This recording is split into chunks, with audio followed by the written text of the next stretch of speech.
Bueno, kaixo, komunikabidei, mila esker etortzeagatik konbokatu dugu prentsaurreko honetara. Ezagutzen dezueia da, egun hauetan eduki dugun egoeraren berri, eta orain datozkigu gehien bat ere azkeneko orduetan hartutako erabakien inguruan berri ematera. Donostiako suhiltzaileen zerbitzuak egiturazko hutsuneak dituelako abiatu genituen aldarrikapen, mobilizazio eta eskaerak. Dagoeneko 2 urte inguru dira Donostiako udalari gure irakurketa helarazi eta positiboan irtenbide zehatzak proposatuz lanketa publiko honetan ari garela.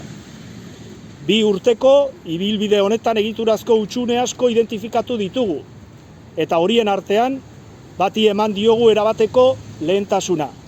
Plantilla handitzea da gure lehentasun nagusi.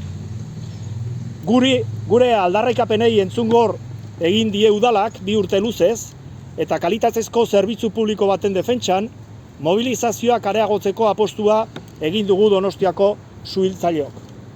Dakizuenez, asteazkenetik ostira bitarte itxialdia burutu dugu eta bertan barne eztabaida eta lanketaz gain protesta eta aldarrikapen uneak ere izan ditugu. Bada, itxialdiari hasiera eman berritan, Donostiako udalak negoziazio mahaira deitu gintuen eta bertan proposamen zehatza jarri zigun mahai gainean. Orain 2 urte bide honi ekin genionean, Donostiako suhiltzaileen zerbitzuak dituen egiturazko hutsuneak konpontzeko borondatea genuen, eta Donostiako udalak eskaini digunak egunerokoan bizi ditugun arazo guztiak konpontzen ez baditu ere, gure eskakizunetako lehenari erantzuten dio. Donostiko udalak plantilla handitzeko proposamena luzatu digu. 6 suhiltzaile gehiago 2026an eta beste 6 gehiago 2027an. 12 guztira.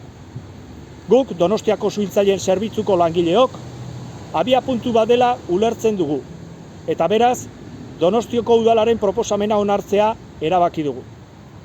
Aurrez, esan bezala, baina proposamena onartzeak ez du esan nahi, orain 2 urte mobilizatzen astera eraman gintuzten gabezi eta hutsuneak gainditu ditugunik. Adibide bat jartzearren, 12 suhiltzaile berri sartuagatik Donostia, Hernani, Lasarte, Usurbil, Astigarraga, Urnieta eta Pasaia Mendebaldeko udalerriei kalitatezko zerbitzua eskantzeko beharrezko ratioen oso azpitik dugu. Bilbok, Gasteizek, Bizkaiak, Arabak eta Gipuzkoak berak dituzten ratioen azpitik jarraituko dugu.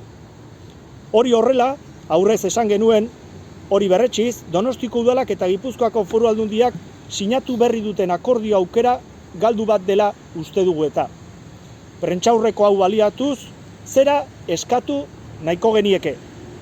Heldu iezaiozue gaiari seriotasunez, eta bila dezagun denon artean arazo honi ere amaiera emango dion kalitatezko irtenbide bat. Gu, suhiltzaileok laguntzeko prest gaude. Amaitzeko, Donostiako udalak plantilla handitzeko hartu duen konpromisua onartzen dugunez, azkenaldiko mobilizazio dinamika amaitutzat ematen dugula jakinarazten dizuegu. Guk, sukaldeko lanean jarrituko dugu, esan bezala, beso zabalik hartuko ditugun 12 suhiltzaile berri horiez gain, Donostiako suhiltzaileen zerbitzuaren egiturazko hutsuneak gainditu eta herritarrei merezi duen kalitatezko zerbitzu publikoa eskaini ahal izateko. Mila esker benetan hurbildu zareten kazetarioi eta batez ere mila esker lanean aritu zareten eta babesa erakutsi diguzuen suhiltzaile eta herritar guztioi. Eskerrik asko.